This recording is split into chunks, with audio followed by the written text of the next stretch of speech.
ಪೂಜ್ಯ ದೇವೇಗೌಡ ಅಪ್ಪಾಜಿಗೆ ಪಾದಗಳಿಗೆ ವಂದಿಸುತ್ತಾ ಕುಮಾರಣ್ಣನವರ ಆಶೀರ್ವಾದದೊಂದಿಗೆ ನಮ್ಮ ಯುವ ರಾಜ್ಯಾಧ್ಯಕ್ಷರಾದ ನಿಖಿಲ್ ಅಣ್ಣನವರೇ, ನಮ್ಮ ಜಯಮುತ್ತು ಅಣ್ಣನವರೇ, ಪ್ರಸನ್ನ ಅಣ್ಣನವರೇ, ಅಜಯ್ ಅಣ್ಣವರೇ, ಜಯರಾಮ್ ಅಣ್ಣನವರೇ ಹಾಗೂ ಈ ವೇದಿಕೆಯಲ್ಲಿ ಉಪಸ್ಥಿತಿರುವ ಎಲ್ಲ ಹಿರಿಯರೇ, ಮುಖಂಡರೇ ಹಾಗೂ ನಮ್ಮ ಚನ್ನಪಟ್ಟಣ ತಾಲೂಕಿನ ಕಟ್ಟ JDS ಅಭಿಮಾನಿಗಳೇ, ಮತದಾರರೇ, ಎಲ್ಲರಿಗೂ ನಮಸ್ಕಾರಗಳು.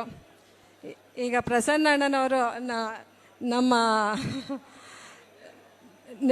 ಪ್ರಸನ್ನ ಅಣ್ಣನವ್ರು ಹೇಳ್ತಿದ್ರು, ನಿಖಿಲ್ ಅವರು ನಿಮ್ಮೆಲ್ಲರ ಜೊತೆ ನಿಲ್ಲಬೇಕು, ಇವತ್ತಿಂದ ನಿಲ್ಲಬೇಕು ಅಂತ. ಅರೆ, ಒಂದು ಇಲ್ಲಿರೋ ಮುಖಂಡರಲ್ಲಿ ನಿಖಿಲ್ ಪರವಾಗಿ ನಾನು 2 ಮಾತು ಕೇಳ್ಕೊತೀನಿ. ಇಡೀ ರಾಜ್ಯ ಸುತ್ತಬೇಕು ನಮ್ಮ ನಿಖಿಲು, ನಮ್ಮ ಕುಮಾರಣ್ಣನ 2028ಕ್ಕೆ ಮುಖ್ಯಮಂತ್ರಿ, ಕರ್ನಾಟಕದ ಮುಖ್ಯಮಂತ್ರಿ ಆಗಿ ಮಾಡಬೇಕು. ಸೊ ಇಡೀ ರಾಜ್ಯ ಸುತ್ತೋ ಜವಾಬ್ದಾರಿ ನಿಖಿಲ್ ಹೆಗಲ್ ಮೇಲಿರೋದ್ರಿಂದ ಇಲ್ಲಿರುವ ಮುಖಂಡರು, ನಮ್ಮ JDS ಕಾರ್ಯಕರ್ತರು ಎಲ್ಲರೂ ಒಂದು ಕುಮಾರಣ್ಣ ಆಗಿ, ಒಂದು ನಿಖಿಲ್ ಆಗಿ, ಒಂದು ದೇವೇಗೌಡ ಅಪ್ಪಾಜಿ ಆಗಿ ನೀವೇ ನಿಲ್ಲಬೇಕು, ನೀವೇ ಕೆಲಸ ಮಾಡಬೇಕು. ಯಾಕಂದರೆ ಕೆಲವೇ ತಿಂಗಳ ಹಿಂದೆ ಏನಾಯಿತು, ಎಲ್ಲಿ ನಾವು ಯಾಮಾರೋದ್ವಿ ನಿಮಗೆಲ್ಲ ಗೊತ್ತಿದೆ. ಆವತ್ತಿನ ದಿವಸ 2 ದಿವಸ ನಾವು ನಿದ್ದೆ ಮಾಡಿದ್ವೋ ಇಲ್ಲ ಗೆದ್ಬಿಡ್ತೀವಿ ಅನ್ನೋ ಇದರಲ್ಲಿದ್ವೋ ಕಾರ್ಯಕರ್ತರು, ನಮಗೆ ಗೊತ್ತಿಲ್ಲ. ಆದರೆ ಇವತ್ತಿನ ದಿವಸ ಆ ನೋವು ಎಲ್ಲರೂ ಅನುಭವಿಸ್ತಾ ಇದ್ದೀರಾ. ಮುಂದಿನ ದಿನಗಳಲ್ಲಿ ಅದಾಗಬಾರ್ದು. ಪ್ರತಿಯೊಬ್ಬರು ಒಂದು ನಿಖಿಲ್ ಆಗಿ ಕೆಲಸ ಮಾಡಿ ಮುಂದಿನ ದಿನದಲ್ಲಿ ನಮ್ಮ ಅಭ್ಯರ್ಥಿ ಯಾರಿರ್ತಾರೆ ಅವ್ರನ್ನ ಗೆಲ್ಲಿಸ್ಕೊಂಡು ನಮ್ಮ ಕುಮಾರಣ್ಣನ ಮುಖ್ಯಮಂತ್ರಿಯಾಗಿ 2028ಕ್ಕೆ ನಾವೆಲ್ಲರೂ ನೋಡೋಣ. ಜೈ ಹಿಂದ್, ಜೈ ಕರ್ನಾಟಕ ಮಾತೆ, ಜೈ ಭುವನೇಶ್ವರಿ.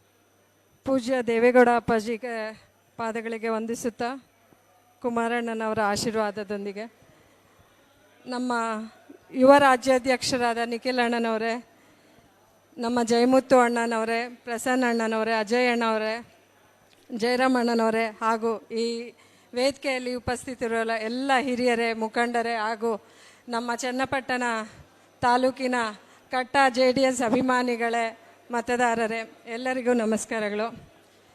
ಈಗ ಪ್ರಸನ್ನ ಅಣ್ಣನವರು ನಮ್ಮ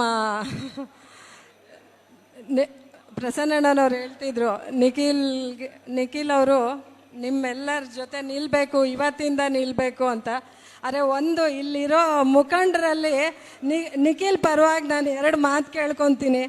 ಇಡೀ ರಾಜ್ಯ ಸುತ್ತಬೇಕು ನಮ್ಮ ನಿಖಿಲು, ನಮ್ಮ ಕುಮಾರಣ್ಣನ 2028ಕ್ಕೆ ಮುಖ್ಯಮಂತ್ರಿ, ಕರ್ನಾಟಕದ ಮುಖ್ಯಮಂತ್ರಿ ಆಗಿ ಮಾಡಬೇಕು. ಸೊ ಇಡೀ ರಾಜ್ಯ ಸುತ್ತೋ ಜವಾಬ್ದಾರಿ ನಿಖಿಲ್ ಹೆಗಲ್ ಮೇಲಿರೋದ್ರಿಂದ ಇಲ್ಲಿರುವ ಮುಖಂಡರು, ನಮ್ಮ JDS ಕಾರ್ಯಕರ್ತರು ಎಲ್ಲರೂ ಒಂದು ಕುಮಾರಣ್ಣ ಆಗಿ, ಒಂದು ನಿಖಿಲ್ ಆಗಿ, ಒಂದು ದೇವೇಗೌಡ ಅಪ್ಪಾಜಿ ಆಗಿ ನೀವೇ ನಿಲ್ಲಬೇಕು, ನೀವೇ ಕೆಲಸ ಮಾಡಬೇಕು. ಯಾಕಂದರೆ ಕೆಲವೇ ತಿಂಗಳ ಹಿಂದೆ ಏನಾಯಿತು, ಎಲ್ಲಿ ನಾವು ಯಾಮಾರೋದ್ವಿ ನಿಮಗೆಲ್ಲ ಗೊತ್ತಿದೆ. ಆವತ್ತಿನ ದಿವಸ 2 ದಿವಸ ನಾವು ನಿದ್ದೆ ಮಾಡಿದ್ವೋ ಇಲ್ಲ ಗೆದ್ಬಿಡ್ತೀವಿ ಅನ್ನೋ ಇದರಲ್ಲಿದ್ವೋ ಕಾರ್ಯಕರ್ತರು, ನಮಗೆ ಗೊತ್ತಿಲ್ಲ. ಆದರೆ ಇವತ್ತಿನ ದಿವಸ ಆ ನೋವು ಎಲ್ಲರೂ ಅನುಭವಿಸ್ತಾ ಇದ್ದೀರಾ. ಮುಂದಿನ ದಿನಗಳಲ್ಲಿ ಅದಾಗಬಾರ್ದು. ಪ್ರತಿಯೊಬ್ಬರು ಒಂದು ನಿಖಿಲ್ ಆಗಿ ಕೆಲಸ ಮಾಡಿ ಮುಂದಿನ ದಿನದಲ್ಲಿ ನಮ್ಮ ಅಭ್ಯರ್ಥಿ ಯಾರಿರ್ತಾರೆ ಅವ್ರನ್ನ ಗೆಲ್ಲಿಸ್ಕೊಂಡು ನಮ್ಮ ಕುಮಾರಣ್ಣನ ಮುಖ್ಯಮಂತ್ರಿಯಾಗಿ 2028ಕ್ಕೆ ನಾವೆಲ್ಲರೂ ನೋಡೋಣ. ಜೈ ಹಿಂದ್, ಜೈ ಕರ್ನಾಟಕ ಮಾತೆ, ಜೈ ಭುವನೇಶ್ವರಿ.